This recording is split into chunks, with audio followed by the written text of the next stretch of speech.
தொகுப்பாளினி Kavitha madam ரொம்ப அழகாக தெளிவாக பேரரசு மாதிரி இல்லாமல் தமிழ் பேசக்கூடியவர். பிகினிங்கில் கன்னடத்தில் பேசுகிறாங்க. கன்னடம் தானே? ஆமாம். எனக்கு ஆச்சரியம் போச்சு, பேசுகிறது கவிதா தானா இல்லை பெங்களூர் இறக்குமதியா அப்படின்ட்டு ஒரு டவுட்டு. இவ்வளோ அழகாக கன்னடம் பேசுகிறாங்களே. இல்லை இடையில கமல்ஹாசன் சாருக்கு சின்ன பிரச்சனை வந்துடுச்சு, அதில் பயந்து போய் கன்னடம் கற்றுக்கிட்டாங்களா? ஏகப்பட்ட கேள்வி. ஆனால் அதுக்கப்புறம் தமிழில் கொஞ்சம் பேசி தமிழிச்சு தான் அப்படின்ட்டு நிரூபிச்சிட்டாங்க. கதாநாயகன்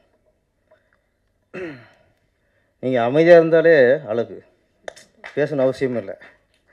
அவருக்கு தமிழில் பேசுகிறதா இங்கிலீஷில் பேசுகிறதா இல்லை தமிழ்நாட்டில் வந்து கன்னடம் பேசுனா தப்பாக போயிடுமா, இத்தனை கொஸ்டின். தமிழர்கள் வந்து அப்படி இல்லை, நீங்கள் எதை பேச ரசிப்போம். நாங்கள் கன்னடம் பேச ரசிப்போம், தெலுங்கு பேச ரசிப்போம், மலையாளம் பேச ரசிப்போம். எங்களுக்கு மொழியே பிரச்சனை இல்லை. தமிழர்கள் மாதிரி பெருந்தன்மையாலும் யாருமே இல்லைங்க. இங்கே திறமை தான் முக்கியம். எங்களுக்கு பிடிக்கணும், அவ்வளோதான். ரஜினி பிடிச்சி போச்சுன்னா நாங்கள் சூப்பர் ஸ்டாராக கொண்டாடிடுவோம். சரோஜதேவி பிடிச்சி போச்சுன்னா கன்னட க்ளீனாக பட்டம் வைப்போம், நாங்கள் வைப்போம், தைரியம் வைப்போம். கன்னட க்ளீன்ட்டு நீ கன்னட பைங்கில் அவர் தேவராஜை கட்ட வச்சுருக்காரு. அவங்களுடைய அந்த காலகட்டமில் நம்ம சிம்ரன் குஷ்புனா கட்ட சொல்லுவோம், பானுமதி சரோஜதேவினா அவர் என் பட்டம்லாம் கட்ட சொல்லுவார். என்னென்ன கன்னட பைங்கிலி. நீங்கள் அங்கேயே நாங்கள் எங்கள் தமிழ் பொண்ணு நடிக்க வைக்க அனுப்புகிறோம், நீங்கள் தமிழ் பைங்கில் இங்கே பட்டம் வைப்பீங்களா? யாராவது? நாங்கள் வைப்போம்யா, வைப்போம் இல்லைண்ணே? ஆமாம், கன்னட கட்டழகி நாங்கள் நல்லா வைப்போம். சொல்கிறேன், நீங்கள் பயப்படக்கூடாது. ஹீரோ வந்து நீங்கள் கன்னடத்திலே பேசிடுறோம் அழகா. பாருங்கள், நீங்கள் இங்கிலீஷ் பேசும்போது இங்கே யாரும் கைதட்டலை, ஆனால் கன்னடம் பேசும்போது அங்கே எல்லோரும் கைதட்டணும். அதான் தமிழர்கள். தமிழ் பெருமை சொல்லிட்டே போகலாம். எங்களுக்கு தெரிஞ்ச விஷயம் இது வரைக்கும் தமிழில் இருந்தால் உலகத்தின் முதல் மொழி தமிழ் சொல்லி கொடுத்துட்டாங்க. எங்களுக்கு தமிழில் இருந்தால் தெலுங்கு போச்சு சொல்லி கொடுத்துட்டாங்க, தமிழில் இருந்தால் மலையாளம் உருவானதும் சொல்லி கொடுத்துட்டாங்க, தமிழில் இருந்தால் கன்னடம் உருவாச்சும் சொல்லி கொடுத்துட்டாங்க. இதெல்லாம் வரலாறுன்னு நாங்கள் நம்புகிறோம். கன்னடம் வேறு தமிழ் வேறுனா ஓகே, எங்கள் ஆர்குமெண்ட் பண்ண மாட்டாங்க. நாங்கள் எங்கள் நம்பிக்கை சொல்கிறோம், கன்னடத்துக்கும் தமிழ் சம்மந்தம் இல்லை. யாரும் ஆர்குமெண்ட் பண்ணுறாங்களா? யாராவது? நீங்கள் அப்படி ஒரு நம்பிக்கை தான் நீங்கள் நம்பிக்கைங்க. எங்கள் நம்பிக்கை இப்படி, கடவுள் ஒருத்தன் இருக்கிறாங்கிறான், ஒருத்தர் கொஸ்டின் இல்லைங்குது, அது அவங்க நம்பிக்கை. இல்லைங்கிறது இருக்குங்கிறது இன்னொரு நம்பிக்கை. அது மாதிரி இங்கே தமிழ் மண்ணில் மொழிக்கும் கலைக்கும் சம்பந்தம் இல்லை. உங்களை வரவேற்கிறோம், வாழ்த்துக்கள். போதுமா கவிதா மேடம்? கண்டென்ட் போதுமா? அதுக்கு அவர் இருக்கார். நான் சொல்கிறேன், எனக்கு வந்து தமிழே சரியாக தெரியாது, நான் ஒத்துக்கிறேன். ஆனால் எங்கள் தலைவர் இருக்கார்ல, இயக்குனர் தலைவர், தமிழோட கன்னடம் அழகாக பேசுவாங்க. உண்மையை நான் உங்களுக்கு சொல்கிறேன், உண்மை இல்லையா? நான் பார்த்துருக்கேன் பெங்களூரில். இங்கே நான் கன்னடம் பேசி பார்த்தது இல்லை. ஆமாம், அங்கே பெங்களூர் போயிட்டு ரூட்டு கேட்குறான். நான் எப்படா கேட்குறேன், அப்படியே கன்னட கவிதை மாதிரி வருது. அவன் டிரைவர் மேலாடுறான், அவரை விட இவன் நல்லா பேசுகிறார். கன்னடத்தில் பெங்களூரில் இருக்க டிரைவரை விட அவர் திருத்துறார், அப்படி பேசக்கூடாது அப்படிங்கிறாரு. என்னடா அது? அப்போ அந்தளவுக்கு கற்று வச்சுருக்காரு.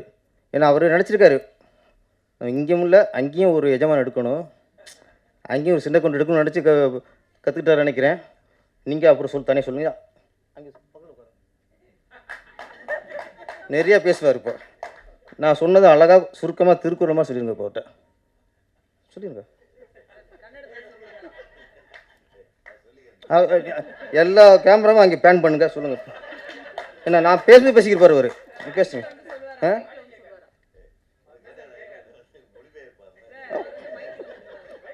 நீ ஓகே புரியுமா? சரி, இல்லை கன்னடக்காரர் தமிழ் நம்ம பேசினா புரியும், நம்ம பேசினா அவங்களுக்கு புரியாது, அது வேறு விஷயம். நம்ம எல்லா மொழியும் புரியும் அவங்களுக்கு, தெலுங்கு புரியும், மலையாளம் புரியும், கன்னடா புரியும், எல்லாம் புரியும். நம்ம பேசினா அவங்களுக்கு புரியாது, அதான் மேட்ரு. சரி, இந்த படத்தை கதைக்கு வருவோம். கைமேர் அப்புறம் இல்லை 4 பொண்ணு 3 பொண்ணு வரிசையாக உட்கார வச்சுட்டிய. அந்த பக்கம் நான் உட்காந்துட்டேன், என் மூச்சு பார்த்தாரு, எப்படி பேச்சு வரும்? அவ்வளோ. கைமேரா இயக்குனர் ஏற்கனவே 2 படம் பண்ணவர். படம் மேக்கிங், விஷுவல் எல்லாம் பார்க்கும்போது ஒரு திறமையான இயக்குனர் பண்ண படம்னு தெரிஞ்சிச்சு உங்களுக்கு. ஏன்னா ஒரு த்ரில்லர் கொண்டு வரங்கிறது பெரிய விஷயம். அது ஏதோ கதை ஒன்று இருக்குது அப்படின்னு யோசிக்க வைக்குது, குழப்பத்தையும் உண்டாக்குச்சு. ஆனால் ஒன்று சொல்லி பேசிட்டாங்க, மனிதர்களோட அணுக்களோடு மிருகத்தோட அணுக்களை சேர்த்துட்டா மனிதன் எப்படி மிருகமாகிறான். இங்கே மனுஷங்க இருக்காங்க, இங்கே மனுஷங்க இருக்காங்க, 100ல் 90 பேர் மிருகமாக தான் இருக்கும்.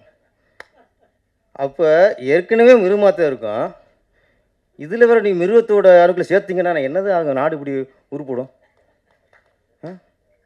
ஏற்கனவே சாத்தான குளத்தில் பார்த்துட்டோம், அங்கே லாக்அப் மட்டும் நடந்துச்சு, அங்கே ஏற்றிருப்பாங்க கூட இருக்குது, அடித்து கொண்டாங்கல்ல, அவங்க உடம்புல மிருகத்தோட ஏற்றிருப்பாங்க கூட இருக்குது.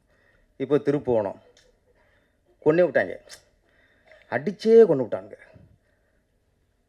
நகை திருநானா திருடலையா, அந்த பொண்ணு கொடுத்தது பொய் புகாரா இல்லை உண்மையா, அதெல்லாம் அடுத்த விஷயம், அதெல்லாம் வந்து விசாரணையில் வரும். என்னதான் இருக்கட்டுங்க, அடிச்சா கொண்டுருக்காங்கல்ல, அவர் மனுஷனாக இருக்க முடியும்?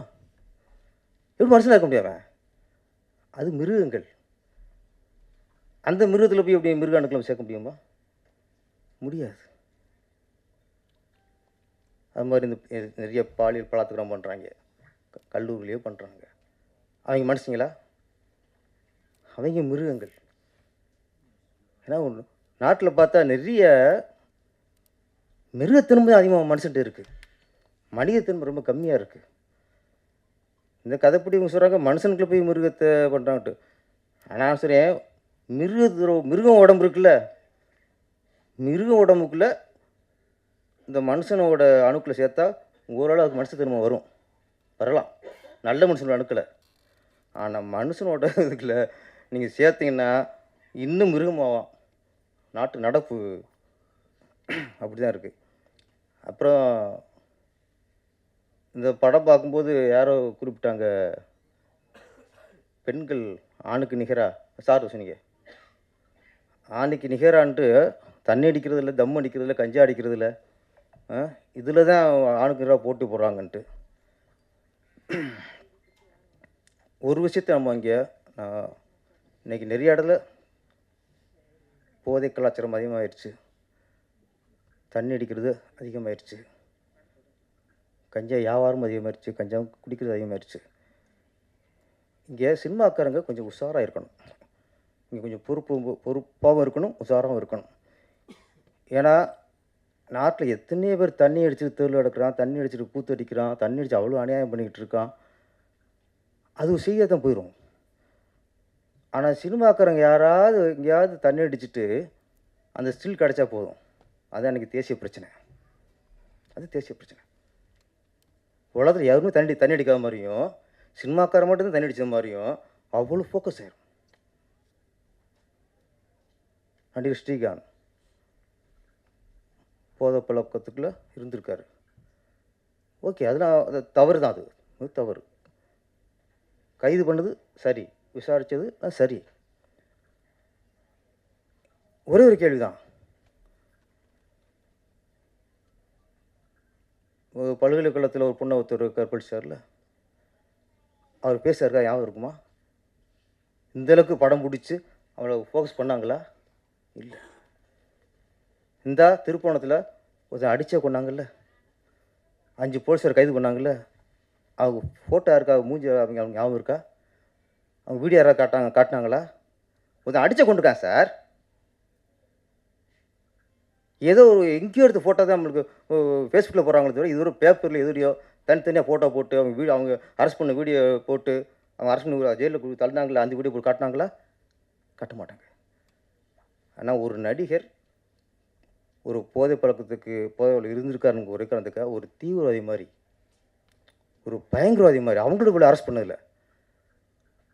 ஜீப்பில் ஏற்றுனதுலேருந்து காரில் கொண்டு போகிறதுலேருந்து அவ்வளவு நாட்டில் குண்டு வச்சு ஒரு 200 3000 பேரை கொன்னது மாதிரி ஒரு அவ்வளோ பில்டப்.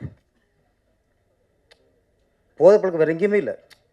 போதை விற்றான் பாருங்க 2000 கோடிக்கு, அவங்க கூட சரியாக சில்லு நமக்கு வந்ததில்லை இது வரைக்கும். விற்றவன கூட சில்லு கூட வந்ததில்லை. நான் சினிமாக்காரர்கள்லாம் கொஞ்சம் நான் சொல்கிறேன், அதுக்கு நான் நியாயப்படுத்தலை. கொஞ்சம் உஷாராக இருக்கணும், நம்ம கொஞ்சம் உதாரணமாக இருக்கணும். நம்ம இந்த மாதிரி தப்பில் மாட்டினா நம்மளை தேசத்துறைக்கு மாதிரி காட்டிடுவாங்க, இந்த உலகம் காட்டிடும் சினிமாக்காரனை மட்டும். ஆனால் தேசத்துறம் பண்ணாலும் அப்படி காட்டாது. இந்த சின்ன சின்ன தவறு பண்ணவங்களே தேசத்துறம் பண்ண அளவுக்கு நம்மளை காட்டிடும். அதனால் சினிமாக்காரில் கொஞ்சம் நம்ம கொஞ்சம் கவனமாகவும் இருக்கணும். இதில் காட்டுது படம் தான். இதில் பெண்கள் வந்து தண்ணி அடிக்கிறாங்க, தம் அடிக்கிறாங்க. இது கதாபாத்திரம் பார்த்துட்டு மறந்துடணும். இதே இது ஒரு நடிகை வந்து எங்கேயாவது பப்ளிக் தம் அடிச்சு ஒரு சில் கிடைக்கிட்ட முடிச்சு, அவ்வளோதான். ஒரு மாதத்துக்கு வச்சு செஞ்சுடுவோம். அது மாதிரி இந்த இந்த கைமாறாங்கிறது சயின்டிஸ்டாக சொல்கிறீங்க, நிறைய அந்த சமூக வலைதளங்களையும் இந்த மாதிரி மிருகங்கள் இருக்காங்க சொல்ல வரேன். மிருகங்கள் இருக்காங்க. வன்மம் கக்குறது, ஒரு படத்தை பார்க்காமலே எப்படி இருக்குன்னு தெரியாமலே அதை ஓச்சிறது. இது ஒரு நோய் இருக்கு, இப்போ வந்திருக்கு. இப்போ ரோல் பண்ணுறது, இவங்களுக்கு பிடிக்கலன்னா மக்களுக்கு பிடிக்கல நினச்சி வச்சுருது. இவங்களுக்கு பிடிக்கல வச்சுங்களே, மக்களுக்கே பிடிக்கூடாங்கிற அளவுக்கு ரோல் பண்ணுறது. இது ஒரு மிருகம் தான். இதுக்குள்ளே போய் இன்னொரு நம்ம சேர்த்து வச்சிங்களே, யாரும் படமே எடுக்க முடியாது, ரிலீஸே பண்ண முடியாது, அந்தளவுக்கு ஆயிரும். நம்ம இயக்குனர் மாணிக் ஜெய் புது முயற்சி. நான் இந்த மாதிரி ஒரு கண்டென்ட் யாரும் பண்ணதில்லை, புது முயற்சி. இந்த முயற்சி வெற்றி அடையணும். வெற்றி அடையணும்னா அதுக்காக நீங்கள் மனுஷனுக்கு போய் மிருகத்தோடு சேர்த்து வெற்றி அடிக்காது. என்ன, மனிதர்களுக்குள்ள நல்ல ஆத்மாக்களோட அணுக்களை சேர்ப்போம் கொஞ்சம். அந்த மாதிரி அடுத்து ஒரு படம் எடுங்க. நன்றி, வணக்கம். பேரரசு சார், ரொம்ப நன்றி சார் உங்களுக்கு. அடுத்ததாக நாம் பேச அழைக்கிறோம். காலம் கடந்தும் கொண்டாடும் படைப்புகளை தமிழ் சினிமாவில்